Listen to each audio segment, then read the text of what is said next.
वो दोनों उस नज़ारे को चुपचाप से देखने लग जाते हैं। वही ऋतिक की बातों को सुन ध्रुव नशे से भरे आवाज में कहता है, यार मैं तुझसे बहुत प्यार करता हूँ, पर तेरी नफरत को झेल नहीं सकता था इसलिए छोड़कर आ गया। ध्रुव का ये बात सुन ऋतिक झट से कहता है, बहुत अच्छा, अब मैं तुझसे नफरत भी करूंगा और नाराज भी रहूंगा। देखता हूँ कहाँ कहाँ तू जाता है और जहाँ जहाँ तू जाएगा मैं तुझे वहाँ वहाँ ढूंढने आ जाऊंगा। दोनों के प्यार भरे केमिस्ट्री को देख वो आदमी रेहान से सवाल करता है, are these two a couple? लड़के के इस सवाल को सुन रेहान हंसने लगता है और वो हंसते हुए ही कहता है, no no, both are best friends. ये बात सुन उस लड़के को थोड़ा राहत मिलता है। फिर धीरे धीरे ये वक्त बीतने लगता है और ऋतिक ध्रुव को मना लेता है और अब ध्रुव का थोड़ा नशा भी उतर चुका होता है। कुछ वक्त के बाद वो तीनों उस बार से निकल जाते हैं। बार से निकलने के बाद तीनों कार के अंदर जा बैठ जाते हैं और कुछ ही वक्त में एक बड़े से रेस्टोरेंट के पास जा रुकते हैं। फिर तीनों कार से बाहर निकल रेस्टोरेंट के अंदर जा वीआईपी केबिन में जा बैठ डिनर ऑर्डर करते हैं। कुछ ही वक्त में ऑर्डर किया हुआ डिश आ जाता है तो तीनों साथ बात करते हुए ही खाना खा लेते हैं। खाना खाने के बाद तीनों रेस्टोरेंट से बाहर निकल कार में जा बैठ होटल जाने के लिए निकल जाते हैं। कुछ ही वक्त के बाद जिस होटल में रेहान और ऋतिक रुका हुआ था उस होटल में पहुंच जाते और ध्रुव भी फिर उसी होटल में अपने लिए रूम बुक कर वहीं रुक जाता है। वहीं दूसरी तरफ इंडिया में अपने घर जाने के बाद अंश अपना स्टडी कर रहा होता है, तभी उसके फ़ोन में नोटिफिकेशन के आने का आवाज़ आता है। अपने फ़ोन में नोटिफिकेशन का आवाज़ सुन वो टेबल पर रखे अपने फ़ोन को उठा देखता है, किसी नंबर से मैसेज आया हुआ था, बेबी टाइम से खाना खा लेना। मुझे पता है तुम बहुत पढ़ाकू किस्म के लड़के हो, तो बेबी पढ़ाई कम करो ताकि तुम्हारी सुंदर आंखों में ज़्यादा प्रेशर ना हो, और हाँ, खाना टाइम पर खाकर जल्दी सो जाना। Good night baby. मैसेज पढ़ने के बाद अंश हैरान हो जाता है। उसे एक पल के लिए लगता है कि शायद ऋतिक ने भेजा होगा ये मैसेज, पर ऋतिक उसे नंबर से मैसेज क्यों भेजेगा? अब ये ऋतिक का नंबर है कि नहीं है कंफर्म करने के लिए अंश ऋतिक को कॉल लगा देता है। ऋतिक अभी अभी अपने रूम में आया ही था कि तभी उसका फ़ोन रिंग होने लगता है, तो वो झट से अपने जेब से फ़ोन को निकाल स्क्रीन पर अंश का नाम देखता है तो उसके होठों पर प्यारा सा मुस्कान छा जाता है। वो बिना देरी किए जल्दी से कॉल को रिसीव कर लेता है, तभी उसे फ़ोन के दूसरे साइड से अंश का प्यार सा मधुर आवाज़ उसे सुनाई देता है, हेलो। अंश का आवाज़ सुन ऋतिक मुस्कुराते हुए ही कहता है, बहुत जल्दी याद कर लिए तुम मुझे तो लगा था तुम मुझे याद भी नहीं करोगे, पर अच्छा है याद तो किए कम से कम। ये सब सुन अंश कंफ्यूज्ड था और उसे समझ नहीं आ रहा था वो ऋतिक से कैसे पूछे, क्योंकि अंश को बहुत अच्छे से पता था अगर ऋतिक को ये पता चला कि उसके अंश को कोई इतने रात में इतना प्यार भरा मैसेज भेजा है तो ऋतिक का पारा गर्म हो जाएगा और वो अभी ही ऑस्ट्रेलिया से इंडिया के लिए निकल जाएगा, और अंश ऐसा बिल्कुल नहीं चाहता था। इसलिए वो पूछने का तरीका सोचते हुए कहता है, हाँ, वो मैं जानना चाहता था आप कैसे हो और जिसके लिए आप गए थे वो काम पूरा हो गया है। ऋतिक ने अंश को कुछ भी नहीं बताया था। जब अंश सवाल करता है तो ऋतिक बस इतना ही कह देता है, हाँ, काम पूरा हो गया है और मैं कल ही इंडिया के लिए निकलने वाला हूँ। ऋतिक के इस बात को सुन अंश बहुत खुश हो गया था। ऋतिक के गए हुए ज़्यादा वक्त नहीं हुआ था पर वो उसे बहुत मिस करने लगा था, पर उसे अभी ये समझ नहीं आ रहा था कि ये मैसेज भेजने वाला ऋतिक है या नहीं, और अगर वो कोई और हुआ तो इसलिए वो ऋतिक से सवाल करता है, अच्छा ऋतिक सर, आपके पास कोई दूसरा नंबर भी है क्या? अंश के सवाल को सुन ऋतिक अपने कठोर आवाज में ही जवाब देने की जगह सवाल करता है, तुम ये क्वेश्चन मुझसे क्यों पूछ रहे हो? ऋतिक के इस सवाल को सुन वो कुछ देर तक खामोश रहता है, फिर कहता है, क्योंकि मैं जानना चाहता हूँ कि आप किसी और से तो बात नहीं ना करते हो मेरे अलावा। अंश के इस बात को सुन ऋतिक हंसने लगता है। साथ ही ऐसे अंश का शक करना ऋतिक को पहली बार बहुत अच्छा महसूस करवाता है। जब आज उसके लिए अंश इतना ओवर प्रोटेक्टिव हरकत कर रहा था तो वो मुस्कुराते हुए ही कहता है, नो बेबी, मेरे पास और कोई दूसरा नंबर नहीं है, पर अगर कोई दूसरा नंबर होता तो मैं तुम्हें कब का वो नंबर दे चुका होता। ऋतिक की बातों को सुन अंश समझ गया कि ये मैसेज ऋतिक सर ने नहीं भेजा होगा। तभी ऋतिक फिर कहता है, और हाँ, कितनी बार तुम्हें कहा है कि तुम मुझे ऋतिक सर मत कहा करो, पर तुम हो कि सुनते ही नहीं हो। ये सुन अंश झट से कहता है, सॉरी, मैं ऐसे सर नहीं कहूँगा। ये सुनने के बाद ऋतिक प्यार से सवाल करते हुए कहता है, वैसे तुमने अभी क्या पहन रखा है? ऋतिक के मदहोशी से भरे आवाज में ये क्वेश्चन सुन अंश का चेहरा गुलाब के पंखुड़ियां की तरह लाल हो चुका था। तभी वो झट से कहता है, आपको सोना चाहिए ऋतिक, कल आपको इंडिया के लिए निकलना भी है, मैं फ़ोन अब रखता हूँ।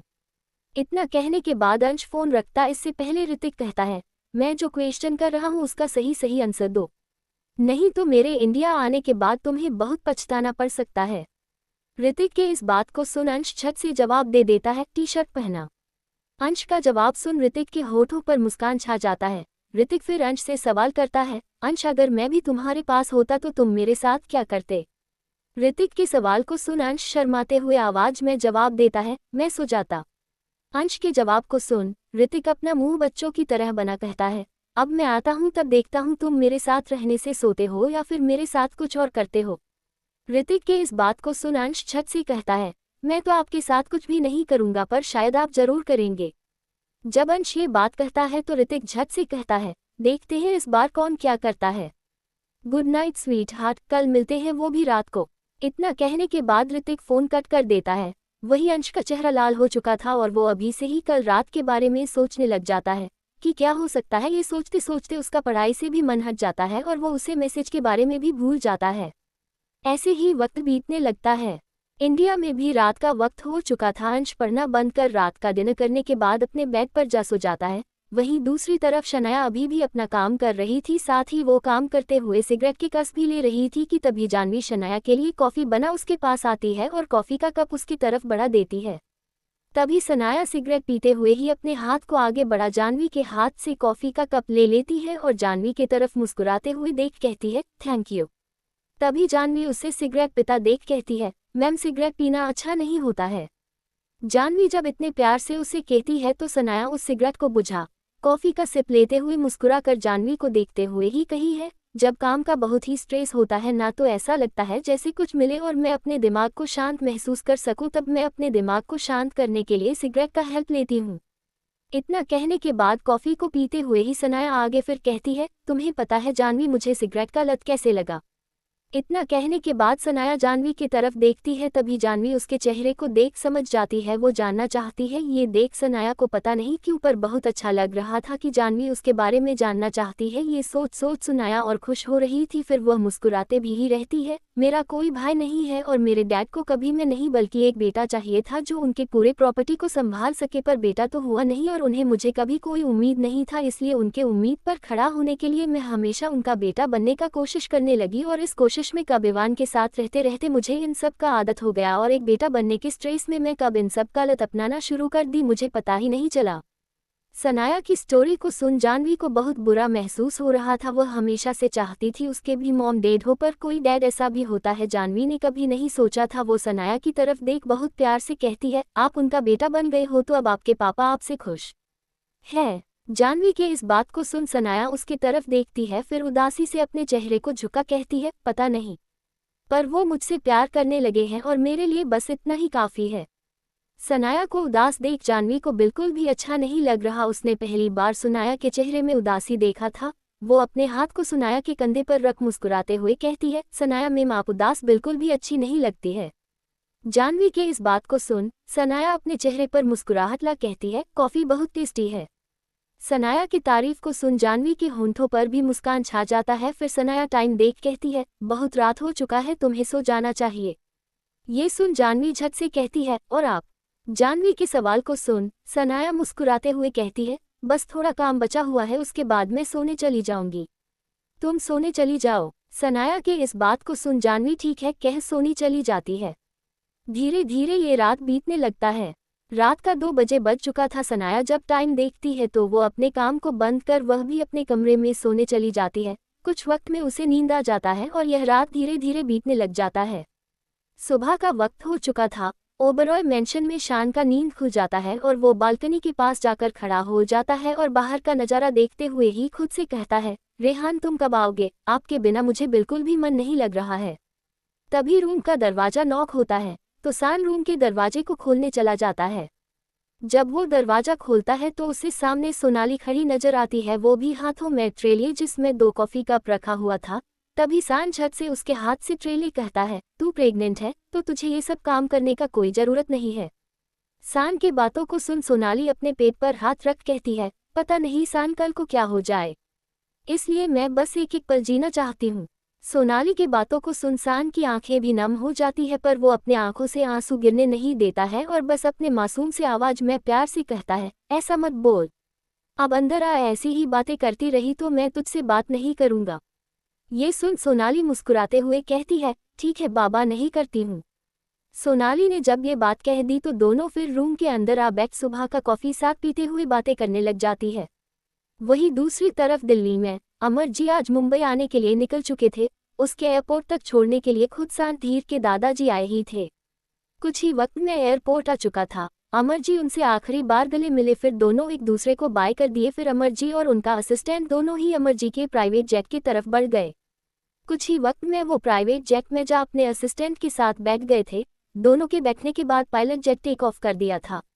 वहीं दूसरी तरफ ऑस्ट्रेलिया में रेहान, ऋतिक, ध्रुव तीनों भी इंडिया वापस आने के लिए निकल चुके थे। तीनों प्राइवेट जेट में ही बैठे थे। तभी ध्रुव रेहान और ऋतिक की तरफ देख सवाल करता है, आयशा कैसी है? क्या वो मुझसे बहुत नाराज है? ध्रुव के सवाल पर ऋतिक उदासी से कहता है, वो लंदन चली गई है। ये सुन ध्रुव को तो जैसे झटका लगता है। वो एक ही बार चिल्ला कर कहता है, वो ऐसे कैसे लंदन चली गई?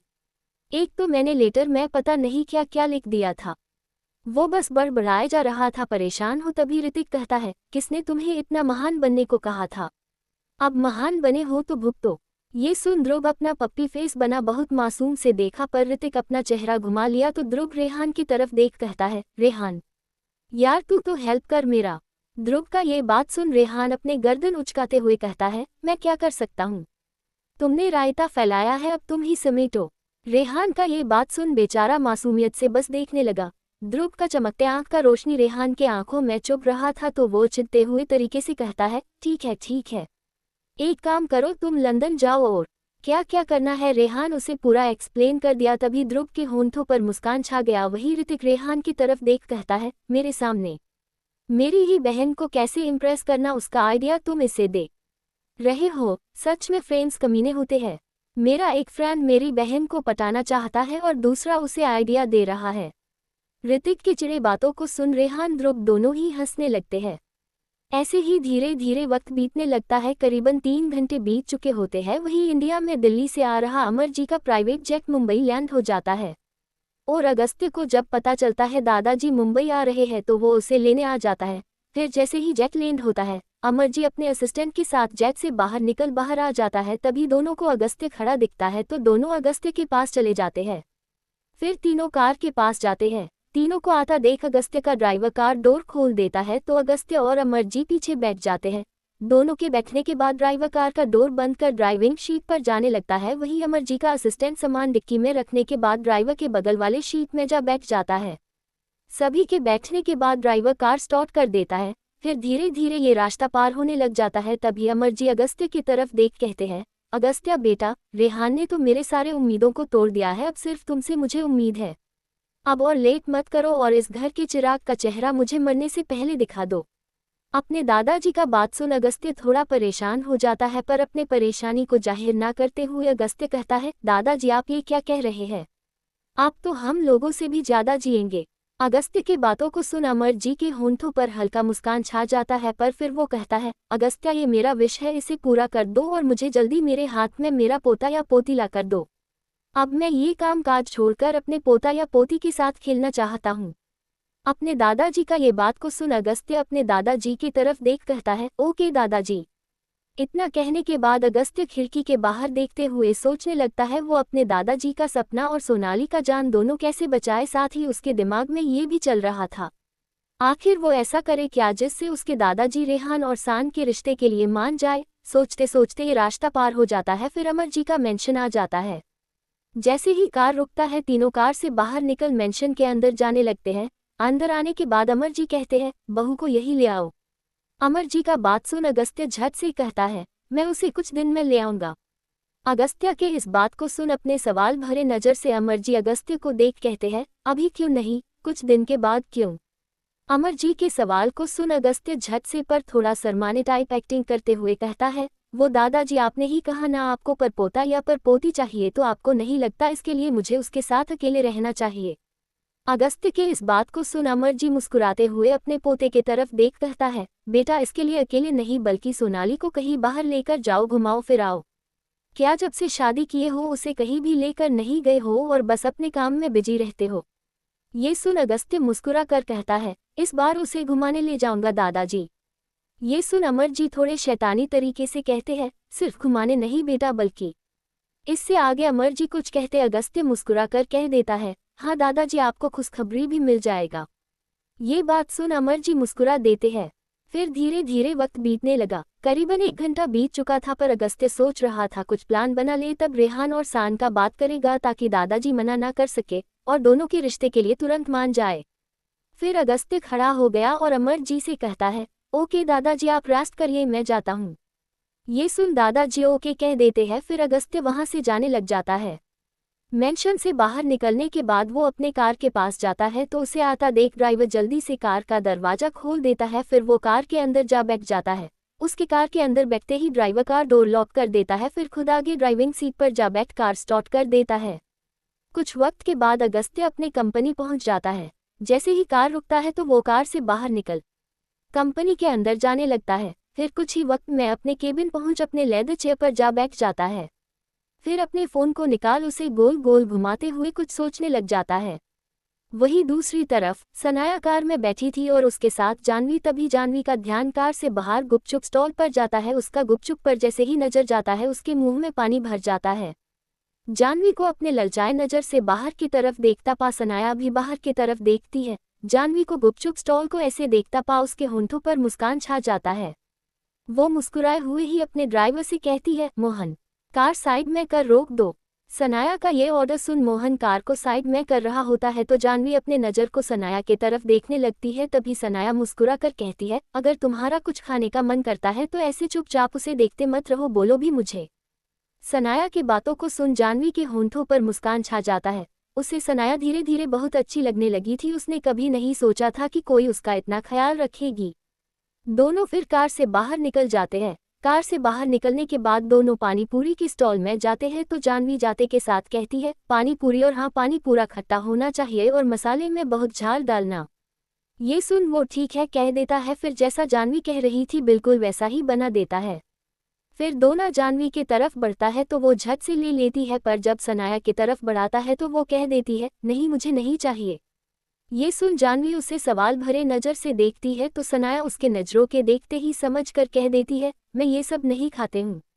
ये सुन जानवी कुछ ना कह फिर पानी पूरी खाने लगती है। वही सनाया अपना फ़ोन निकाल ऐसा शो करती है कि वो अपने फ़ोन में कुछ काम कर रही है, पर वो जानवी की पानी पूरी खाते हुए चुपके से फ़ोटो क्लिक कर रही थी।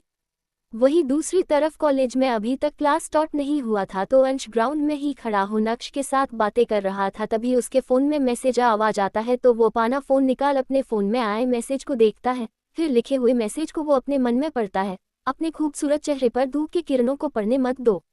मैं नहीं चाहता हूँ ये सूरज तुम्हारे खूबसूरत चेहरे को नज़र लगा दे। फिर से उसी नंबर से मैसेज आता देख अंश परेशान हो अपने चेहरे को घुमा आसपास देखने लग जाता है। तभी उसका दोस्त नक्श सवाल करता है, क्या हुआ अंश? नक्श के सवाल पर अंश अपने घबराए चेहरे से नक्श की तरफ देखता है। अंश के घबराए चेहरे को देख नक्श अपने हाथ को उसके कंधे पर रख अंश के लिए चिंतित से भरे आवाज में कहता है, सब ठीक है ना अंश? तुम इतने घबराए हुए क्यों हो? नक्श की चिंता से भरे सवाल को सुन अंश अपने सूखे गले के अंदर अपने मुंह के पानी को डाल अपने आप को शांत करते हुए ही कहता है, कुछ नहीं हुआ नक्श, हमें अंदर चलना चाहिए। अंश का ये बात सुन नक्श ठीक है कह देता है। फिर दोनों अंदर चला जाता है।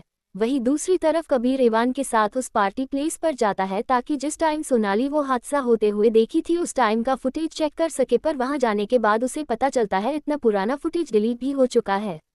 कबीर कंप्यूटर में जीनियस था। जब उसे ये बात पता चलता है तो वो वहां की सिस्टम पर बैठ पुराने फुटेज को रिकवर करने में लग जाता है। वहीं इवान बस उसके बगल में बैठे उसे ही देखे जा रहा था। तो कबीर अपना काम करते हुए ही अपने कठोर आवाज में कहता है, तुम मुझे देखना बंद करो, मुझे डिस्ट्रक्शन फील हो रहा है। कबीर की बातों को सुन अपना सड़ा सा मुंह बना इवान उसे देखना बंद कर अपना फोन निकाल चलाने लगता है। तो कुछ ही वक्त में कबीर रिकवर करने का प्रोसेस स्टार्ट कर जब तक वो लाइन कंप्लीट होता है वो अपने हाथ को कीपैड से हटा इवान की तरफ देख उसके हाथ से उसका फोन ले अपने जेब के अंदर रख उसे कठोरता से देख कहता है, फोन के अलावा भी कुछ काम होता है? ये सुन इवान उसे घूरते हुए कहता है, क्या काम? इवान के इस सवाल पर कबीर उसके करीब जा कहता है, मुझे देखने का। कबीर के इस बात को सुन इवान का चेहरा लाल हो चुका था, साथ ही हैरान भी था। तो पहले वो उसे हैरानी से देखा, फिर अपने आप को संभालते हुए उसे कहता है, तुम्हें ही देख रहा था, पर तुम्हें तो मेरे देखने से डिस्ट्रक्शन हो रहा था ना? इवान के इस बात का कबीर कोई जवाब देता कि इससे पहले उसका ध्यान सिस्टम पर गया। रिकवर कंप्लीट हो चुका था तो फिर वो फुटेज चेक करने लगा। वही यहाँ का ओनर जो पीछे ही बैठा हुआ था उसे तो समझ नहीं आ रहा था यहाँ रेहान सिंह ओबरॉय का असिस्टेंट फुटेज चेक करने आया है या फ्लर्ट, वो भी एक लड़के के साथ। और दोनों के बातों को सुन वहाँ के ओनर को डाउट भी हो रहा था कि दोनों के बीच का रिलेशन गड़बड़ होने का। ऐसे ही करीबन 10 मिनट बीत गए और कबीर को वो फुटेज मिल गया। और जब कबीर, इवान और वो ओनर उस दिन के फुटेज में वो फुटेज देखा तो ओनर अपने आंखों को 5 से 6 बार ब्लिंक करते हुए स्क्रीन को देखा। फिर इवान को तो इवान ओनर को अपने तरफ ऐसे देखता पा झट से कहता है, ये मैं नहीं हूँ। और खुद सोचो ये 2 साल पहले का फुटेज है और उस वक्त वो फुटेज वाला इंसान इतना एडल्ट दिख रहा है और मुझे देखो मैं अब भी बच्चा दिखता हूँ। तो सोचो 2 साल पहले मैं कितना बच्चा दिखता होऊंगा। ये सुन ओनर इस बारे में सोचने लगा। वही कबीर उस फुटेज को एक बार और प्ले किया। उसके बाद उसका किसी चीज पर ध्यान गया तो फिर वो उस फुटेज को पेन ड्राइव में ले खड़ा हो कहता है, चलो। इतना कहने के बाद कबीर वहां से जाने लग जाता है तो इवान भी जल्दी से उसके पीछे पीछे जाते हुए कबीर के बदलते रिएक्शन को देख कहने लगता है, वो सच में मैं नहीं हूँ, प्लीज बिलीव मी। पर कबीर कुछ न कह शांति से बस चले जा रहा था। वही इवान अब भी वही बात रिपीट किए जा रहा था। कुछ ही वक्त में दोनों कार के पास पहुंच गए पर अब तक कबीर के जुबान से एक शब्द भी नहीं निकला था। वही इवान कबीर के ऐसे रिएक्शन को देख बहुत परेशान हो गया था, साथ ही उसके आंखों में आंसू भर चुका था। वही कबीर कार का दरवाजा खोलते हुए अपने कठोर आवाज में कहता है, मुझे देखते मत रहो, बैठ भी जाओ अब। इतना कहने के बाद वो ड्राइविंग सीट पर जा बैठ जाता है। वही अपने आंखों में आंसू लिए वो भी दूसरे तरफ जा कार के अंदर जा बैठ जाता है। इवान के बैठते ही कबीर कार स्टार्ट कर देता है तो इवान अब भी उसे यही बात बोलने लगता है पर बार बार इवान के बोलने पर भी कबीर कोई रिएक्शन नहीं देता तो इवान किसी छोटे बच्चे की तरह फूट फूट कर रोने लग जाता है। जब कबीर इवान को बच्चे की तरह रोता हुआ देखता है तो कार साइड में ले जा, कार को रोक, अपने सीट बेल्ट को खोल, इवान के करीब जा अपने हाथ को उसके चेहरे पर रख देता है तो इवान अपने नम हुई पलकों को उठा कबीर की तरफ देखता है। तभी कबीर उसके बहते आंसू को पोंछते हुए ही कहता है, मुझे यकीन है वो तुम नहीं हो। जब कबीर इतने प्यार से कहता है तो इवान उसके आंखों में देखते हुए ही सवाल की तरह कहता है, सच्ची में? ये सुन कबीर उसके सिर को अपने सीने से लगा कहता है, हाँ सच में। जब कबीर इतने प्यार से कहता है तो इवान उससे दूर हो झट से कहता है, तो फिर तुम इतने गुस्से में क्यों आ रहे थे और मेरे बात का कोई रिस्पॉन्स क्यों नहीं दे रहे थे, बोलो। इवान के इस सवाल को सुन कबीर के आंखों में फिर गुस्सा भर जाता है और वो अपने कोल्ड आवाज में कहता है, वो लड़की मेरी बहन है। ये सुन इवान को लगा वो कुछ गलत सुना है तो वो झट से हैरानी से भरे आवाज में सवाल करता है, क्या कहा तुमने? इवान के किए सवाल पर कबीर गुस्से में जवाब देता है, वो मेरी बहन है। ये सुन इवान तो हैरानी में चला जाता है। वही कबीर अपने सीट में वापस जा बैठ जाता है। तभी इवान उसकी उदासी और गुस्से से भरे चेहरे को देख सवाल करता है, वो तुम्हारी बहन थी, फिर उसके साथ इतना कुछ हो गया और तुम्हें कुछ पता नहीं था? पर ये कैसे हो सकता है? इवान के बातें और सवाल को सुन कबीर गुस्से और उदासी दोनों के साथ कहता है, मैं अपनी बहन से बाहर कब मिलता हूँ और आखिरी बार तब मिला था जब वो कॉलेज फर्स्ट ईयर में थी। कबीर के इस बात को सुन इवान उसे अपने सवाल भरे नज़र से देखता है। वही कबीर इवान के तरफ देखता है तो उसके चेहरे पर सवाल से भरा रिएक्शन देख वो अपने सिर को सीट पर टिका अपने आंखों को बंद कर कुछ देर वैसे ही रहता है। तभी इवान कबीर का नाम कहता है, कबीर। अपने नाम को सुन कबीर धीरे से अपने आंखों को खोल कहता है, मेरा फैमिली कंडीशन बहुत खराब था जो मॉम से झेला नहीं जाता था। मॉम डैड हमेशा पैसे के लिए लड़ते रहते थे। फिर एक दिन मॉम को एक अमीर आदमी मिल गया तो फिर वो मेरे डैड को छोड़ उस अमीर आदमी से शादी कर ली जो उम्र में बहुत बड़ा था उससे। फिर वो मेरी बहन और मुझे वहाँ से उस दूसरे आदमी के घर ले जाना चाहती थी पर मैं नहीं गया तो वो मेरी बहन को बस लेकर चली गई। मेरे डैड जो मेरी मॉम से बहुत प्यार करते थे उनके ऐसे चले जाने से वो उनके याद में बीमार रहने लगे। उसके बाद वो मर गई पर वो औरत जो मेरी माँ थी वो डैड के मरने पर भी देखने नहीं आई। उसके बाद बहुत साल के बाद आई जब उसके दूसरे पति का बिजनेस डूब गया था तब वो मुझसे हेल्प लेने आई थी पर मैंने उसका कोई हेल्प नहीं किया। पर मैं अपनी बहन से कभी कभार मिलते रहता था और उसके कॉलेज का फीस वगैरह भर दिया करता था। फिर जब उसने मुझे कहा वो जॉब करने लगी है तो उसने मुझसे पैसा लेना बंद कर दिया। फिर मेरा मुलाकात होना भी मेरी बहन से बहुत कम हो चुका था। उसके बाद ये सब कैसे हुआ मुझे कुछ भी पता नहीं। पूरा बात बताने के बाद कबीर उदास हो जाता है। वही इवान को कबीर का पास जान बहुत बुरा लगता है। तभी कबीर उदासी और गुस्से के साथ ही कहता है, अपनी मॉम की वजह से मुझे हर लड़कियों से नफरत हो गया था। मुझे लगता था सब एक जैसी होती है, इसी कारण मुझे कभी किसी लड़की से प्यार नहीं हुआ आज तक। अगर कबीर के जगह कोई भी होता तो उसे भी हो जाता। इवान बहुत अच्छे से समझ रहा था। तभी वो कबीर के कंधे पर अपना हाथ रख कहता है, कबीर उदास मत हो वो। तभी कबीर कहता है, तो क्या करूं? मेरे पास अब मेरी बहन का भी नंबर नहीं और मुझे ये भी नहीं पता वो कहाँ है और किस हालत में है। वो ठीक होगी भी कि नहीं। कबीर जब ये बात कहता है तो इवान झट से कहता है, कबीर तुम अपने मन में कोई बुरा ख्याल मत लाओ।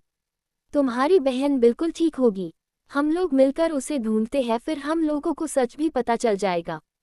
ये सुन कबीर अपने चेहरे को बस हाँ में हिला कार को स्टार्ट ही करने वाला था, पर वो कार स्टार्ट करता इससे पहले ही इवान उसके करीब जा उसके गले से लग गया।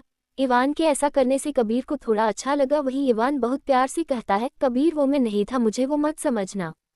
इवान के इस बात को सुन कबीर इवान के सिर पर अपना हाथ रख कहता हूँ, मुझे पता है वो तुम नहीं हो। वो जो भी था उसके हाथ में टैटू बना हुआ है, और अगर वो तुम होते तो तुम्हारे हाथ में भी टैटू होता, या फिर टैटू हटाने का निशान पर तुम्हारा हाथ बिल्कुल साफ है। शुरुआत में जब कबीर इवान के शक्ल जैसे इंसान को देखा था तो उसे इवान पर बहुत गुस्सा आया था, पर जब वो टैटू देखा तो उसे इवान पर जरा भी शक नहीं गया, क्योंकि वो इवान के पूरे शरीर को अच्छे से देख रखा है। वही कबीर के बातों को सुन इवान को राहत मिला, फिर वो कबीर से दूर हो गया तो कबीर कार स्टार्ट कर दिया। कुछ वक्त के बाद कबीर इवान के साथ अपने फ्लैट पहुंच गया और अपनी बहन का पता लगाने लगा। ऐसे ही फिर धीरे धीरे वक्त बीतने लग जाता है। वही दूसरी तरफ कॉलेज में लंच का टाइम हो चुका था तो अंश और नक्श एक दूसरे से बातें करते हुए क्लास से बाहर निकल जाते हैं।